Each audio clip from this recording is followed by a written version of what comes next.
So I like this tune to start out playing Bluegrass Fiddle on because it's got a pretty easy melody, a distinct melody, so you can definitely start out by just playing the melody. Then it's got only 3 chords, so you got the 1, we'll talk about what this means, okay, to review it anyway. It's got the 1, 5, 4, and 5 chord, and it also has a transition in the bridge where you go from 1 to 4, so there's things you can do there. And then it also has a lot of space, so you can do fills. A lot of tunes don't have space in the verse where you can do fills.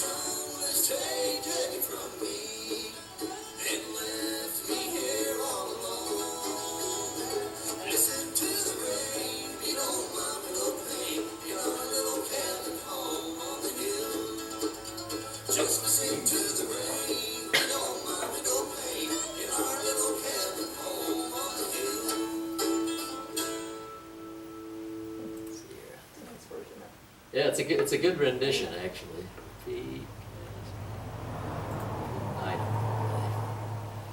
So first thing is, what do I mean by 1, 4, and 5 chord? Well, that means it's a chord built on the first note of the scale, which is we could call a tonic or the root, the main key you're in. So if you're in the key of A, the most important chord is the A. Okay, and then the next most important chord to know something about is a chord built on the 5th note of the scale. And in A, that would be A, B, C sharp, D, E. Okay, so E, and then we always in folk music, country music, bluegrass music, there's the 4 chord. Okay, is another chord you hear a lot. So that would be a chord built on the 4th note of the scale. And so it's A, B, C sharp, D. So we need to know something about A, chord of A, and we need to know something about the chord of E, and we need to know something about the chord of D. So let's first figure out A, and if you bear with me if you know all this already, but it doesn't hurt to look at it again. The basic chord is composed of 3 notes.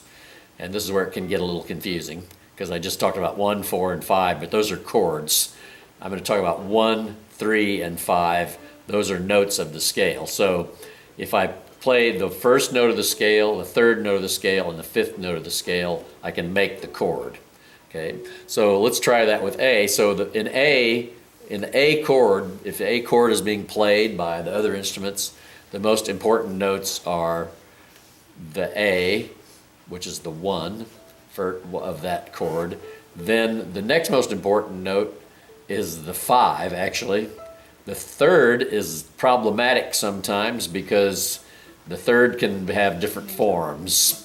So always I tell people, when in doubt, play 1 or 5, because it's not gonna stink, it's not gonna be a complete clam. But the other important note is the 3rd. Okay, so in A, that's A, C sharp, and E. So let's just play, and if we play those notes together, like on an instrument where you can reasonably play more than 2 strings at once, like the mandolin, if I play those together, I get a chord of A, right? So this is A. But now on the fiddle, it's hard, it's not impossible, but it's a little harder to play. It's a little harder to play 3 notes at once. People have done it. You stick a matchstick under your E string, or something, and then you can play 3 notes at once. But it's easy to play 2 notes at once. Okay, so if we play the notes of the scale as notes of the chord as a scale, we get the arpeggio. So let's just play A, C sharp, and E, and A. So we're going to do this. Okay, here we go.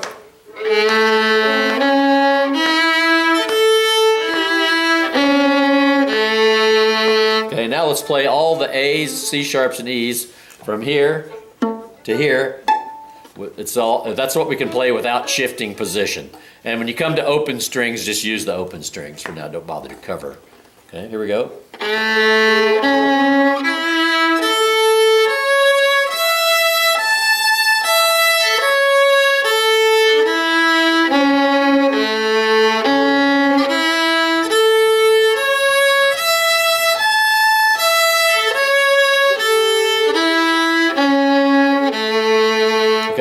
Good, good. So now let's talk about D. So that, or E actually. So that'd be the 1 chord, okay? And the main chord, the tonic chord, or the root chord, we might say. And if we're playing this tune, Little Cabin Home in the Hill, it's only got 3 chords. The next most important chord is the E chord, okay? Now, but this time we're not just going to play a 3-note chord, because since it's the 5 chord, it usually takes the form of a 5-7 chord. Now, what does that mean? It means we add a note that is the tonic dropped down a whole step. Or the 7th note of the scale flatted we could think of, but it's easier to just think of, you take the tonic note, the E, and drop it down a step. So let me just play you the E triad, or the 3 notes in E. So the 3 notes in the E chord are E, G sharp, and B. Let me just play you that, okay? So that would be here. Let's just try that.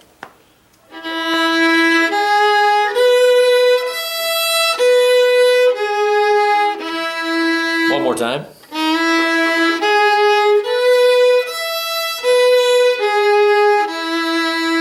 And if we're playing in the key of E, that would be sufficient. But since we're using this E chord as the 5 chord of playing in A, we want to add another note. So we're going to have a 4-note arpeggio. We're going to add a D natural, okay? All right, so here we go.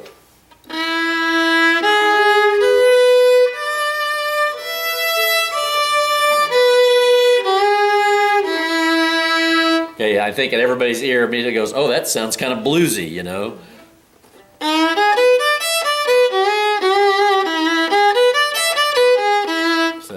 So that's where this is the blue part of bluegrass. You know, it's you got to use those flatted 7ths, or the 7 chord. So that's the form that E would take. Okay. Now with D, the 4 chord. Okay. So those are the 3 chords. We got a 1 chord, a 4 chord, and a 5 chord. And by the way, just part of why I'll talk a lot about in terms of 1, 4, and 5 is because that's a transferable language to any key. If you just learn A, D, and E, that's fine. But if you think in terms of 1, 4, and 5, and then someone says, let's play Little Cabin Home in B, or let's play Little Cabin Home in G, you at least can have a grasp right away of what the chords are going to be, because you know it's 1, 4, and 5, and you just transpose. And if there's anything you do that I think is really important is to, and even if you don't want to read music, which I don't do a lot of music reading, when I learn things, I try to learn everything as much as I can by ear. It's good to know, at least, even if you don't read dots, you know, it's good to know the names of the notes and the intervals in each key, and also in every key at least know that you can say right off the top of your head what the 1, 4, and 5 chord is. You know, so in G, I know it's G, C, and D. And in B flat, I know it's B flat, E flat, and F. And you ought to just quickly, you know, and the way to get at that is to start by learning 1 and 5 in each key.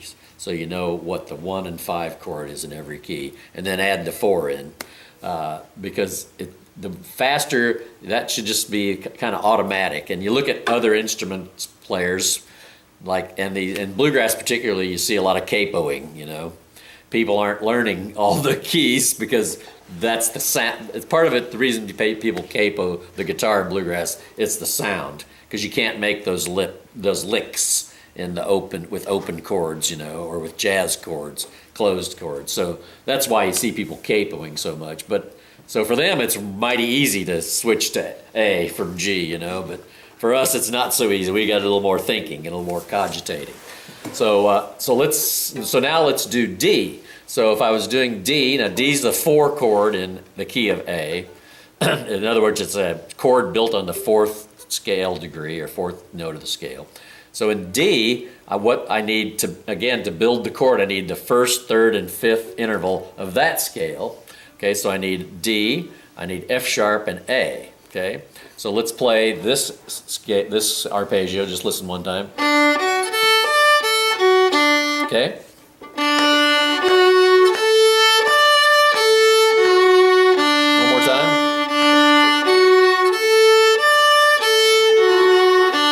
Good, good. Now, so let us now think about something else about the 4 chord.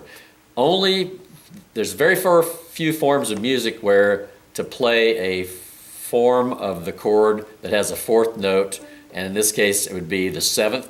The seventh would be C natural, because we have to leave things in the key. We have to play this. We can play the 7 chord in bluegrass. I don't want to get too tangled up here, because bluegrass is more like the blues, like real blues, and so it's like blues music and bluegrass is about the only forms of genres of music you can get away with playing the 7 note on top of the in the 4 chord. Okay. Now don't everybody's eyes glaze over just yet, but it'll make sense. So when we start playing this tune, it'll make sense. So let's just play now. So now instead of a 3-note arpeggio, we're going to play a 4-note. It's going to be A, F sharp, D, F sharp, C, D. Okay, here we go.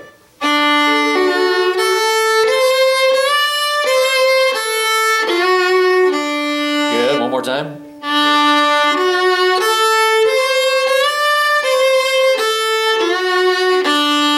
Okay, so now let's listen to the tune again here and see if we can figure out what the chords are, where the chord changes are, okay? So it's going to start on an A chord. So let's just use the root of the chord. A, D, A, E, A, D, A, E, back to A. And I can kind of chunk along.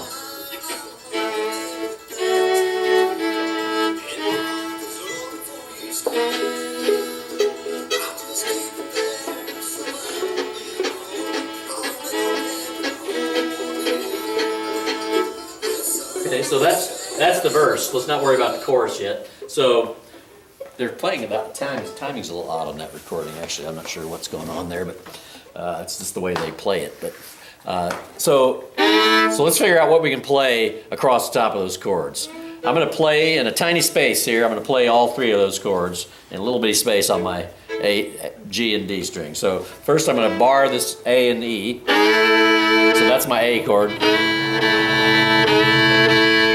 And then I'm going to play A and F sharp. That's my D chord. Now, you know, you can play, since all these other instruments are playing the root, the D, I don't have to play the root. Let them do that. I can do whatever I want, you know. So I'm going to play A and E, and then back to A, and then A and F sharp. That's my D chord. Because remember I said D chord is A, F sharp, and D. So any combination of those 2 notes works with the D chord, okay?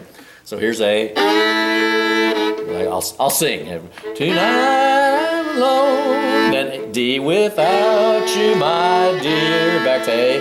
It seems there's a longing for you still. Now I'm going to play the E chord. I'm going to use E and B. Okay. So everybody find that. Play that for me.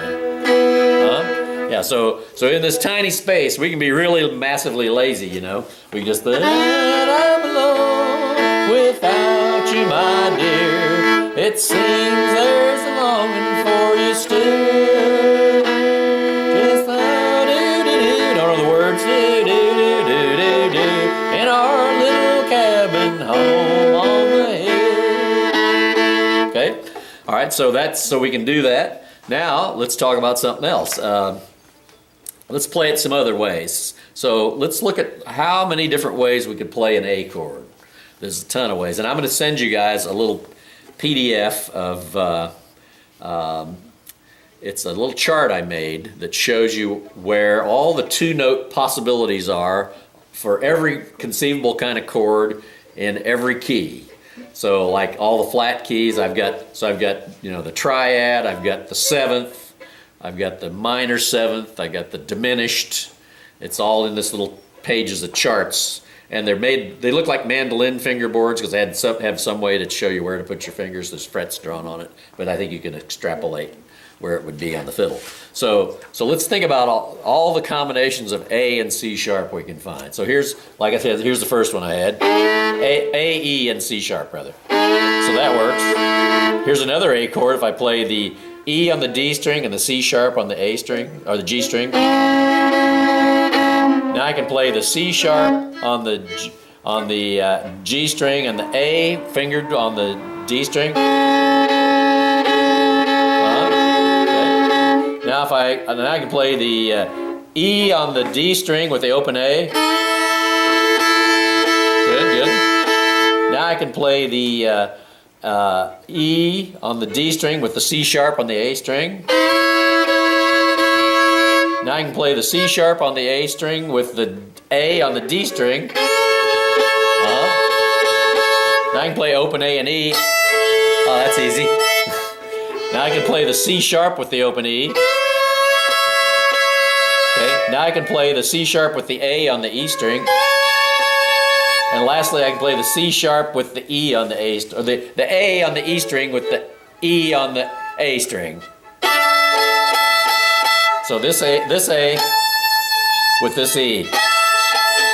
Remember in the other tune we went that same thing, you know. Okay, so I've got, you know, and it's a good to practice. Just sit around and go.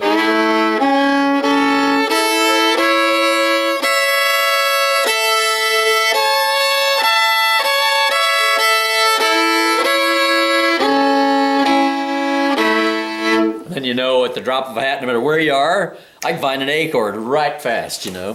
So it's good to practice that. So now let's think about our D chord. First we'll just do the triad, because otherwise there's too many possibilities. We'll start with the triad, and then we'll do the seventh.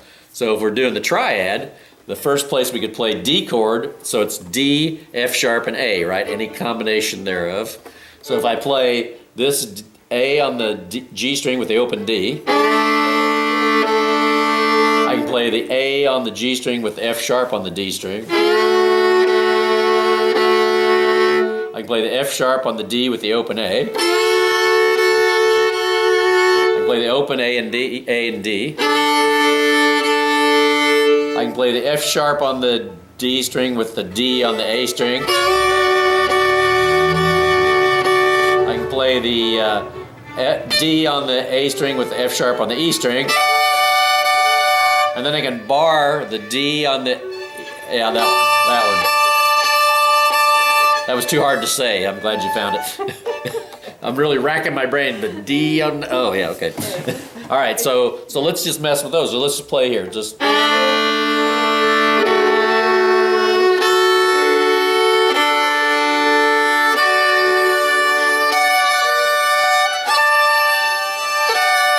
Oh, I forgot one. I forgot the F sharp with the open A. The F sharp on the E with the open A.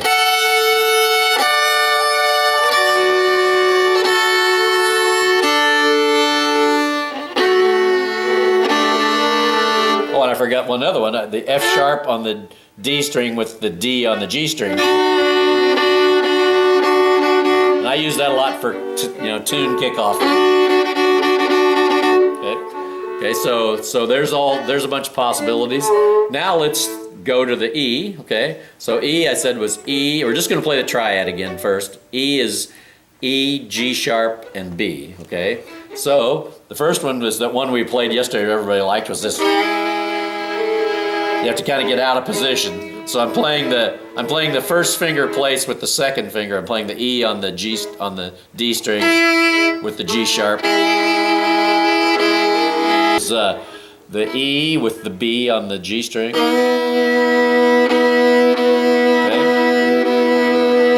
Now I can leave that B down and play the G sharp on the D string. Now play the barred E and B. Now play that B with the G sharp on the D string. Now play the G sharp on the D with the fingered E on the A string. Now the B on the A with the open E. Now the B with the G sharp on the E. Now the G sharp with the E on the A string. Now I can play the E barred with the B on the E string.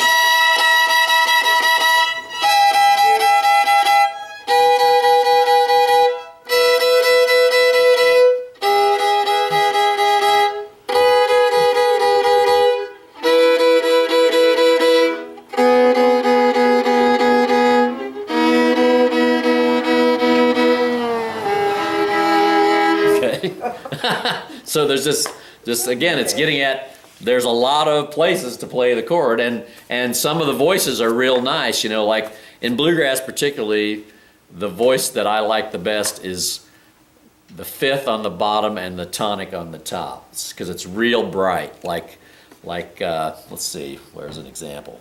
Fifth on the bottom and the tonic, or the third on the top. So this E is nice. It's just really bright.